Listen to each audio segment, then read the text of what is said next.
আসসালামু আলাইকুম এভরিওয়ান, আশা করি সবাই ভালো আছেন। এইভাবে যদি লতি দিয়ে শুটকি দিয়ে সাথে কাঁঠালের বিচি দিয়ে আপনারা রান্না করেন তাহলে কিন্তু এক প্লেট ভাত অনায়াসে শেষ করে ফেলতে পারবেন। আর এই সিজনের প্রথমবার এই লতির সাথে কাঁঠালের বিচি রান্না করেছি আর তার রেসিপিটা আপনাদের সাথে শেয়ার করছি। আর এটা খেতে কিন্তু অনেক বেশি মজা। তো আমি প্রথমে এখানে লতি নিয়েছি আর লতিগুলো কুটে নিয়েছি, আর এদিকে শুটকি নিয়েছি রসুনটা কিন্তু আমি থেতো করে নিয়েছি, আর এদিকে কাঁঠালের বিচিও নিয়েছি, পেঁয়াজ আর কাঁচামরিচ সব কিছু কেটে নিয়েছি। এখন আমি রান্নাটা বসিয়ে দিচ্ছি, কারণ সব কিছু যদি কাটা থাকে তাহলে কিন্তু রান্নাটা করতে অনেক সুবিধা হয়। তো প্রথমে আমি সরিষার তেল দিয়ে দিলাম প্যানের মধ্যে, কারণ আজকে রান্নাটা সরিষার তেল দিয়ে করব।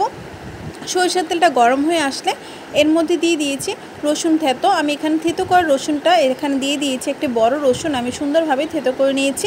আর দিয়ে দিয়েছি পেঁয়াজ কুচি, কিছুক্ষণ নেড়ে চেড়ে একটু সফট করে নেব। আর লতি রান্নার ক্ষেত্রে যদি রসুন কুচিটা দেওয়া না হয় তাহলে কিন্তু লতিটা গালে ধরবে আর খেতে ভালো লাগবে না।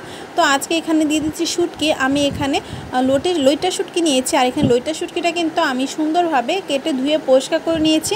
আর এই শুটকির মাছ বরাবর যে একটা কাঁটা থাকে সেই কাঁটাটাও কিন্তু আমি ফেলে দিয়েছি। যখন আমি গরম পানি দিয়ে খুব ভালোভাবে ধুয়েছি তখন মাছ বরাবর সেই কাঁটাটা আমি ফেলে দিয়েছি, যেন শুটকিটা রান্না করলে কাটা না লাগে তার জন্য। তো শুটকিটা দিয়ে আমি এভাবে প্রায় 1 মিনিটের মতো একটু নেড়ে চেড়ে ভেজে নেব তেলের মধ্যে। আর পেঁয়াজটা কিন্তু একেবারে লাল করব না, বাস এতটুকু ভাজা হলে হয়ে যাবে। তো এখন আমি কিছু মশলা দিয়ে দিব।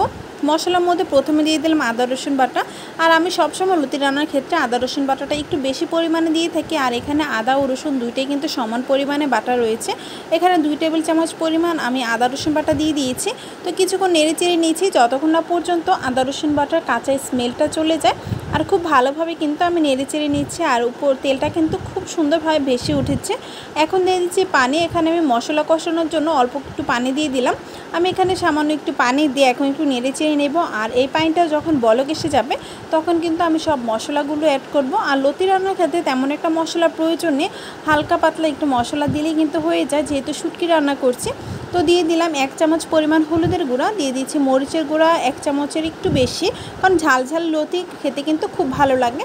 এখন দিয়ে দিচ্ছি কাঁচামরিচের ফালি, একটু বেশি পরিমাণে কাঁচামরিচের ফালি দিয়ে দিলাম, কারণ আজকের এই শুটকি রান্নাটা একটু ঝাল খাবো। আর এইভাবে ঝাল করে যদি লতির সাথে শুটকি দিয়ে রান্না করা হয় তাহলে কিন্তু খেতে অনেক বেশি ভালো লাগে। ভালোভাবে মশলাটা একটু মিশিয়ে নিচ্ছি। মিশিয়ে নিয়ে ঢাকনা দিয়ে ঢেকে 2 থেকে 3 মিনিটের মতো মশলাটা খুব ভালোভাবে কষিয়ে নেব।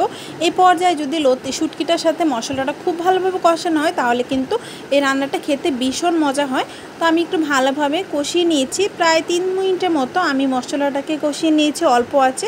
কষানো হয়ে গেলে যখন তেলটা উপরে ভেসে উঠবে তখন দিয়েছি কাঁঠালের বিচি। আমি এখানে কিছু কাঁঠালের বিচি সুন্দরভাবে মাছ বরাবর কেটে নিয়েছি।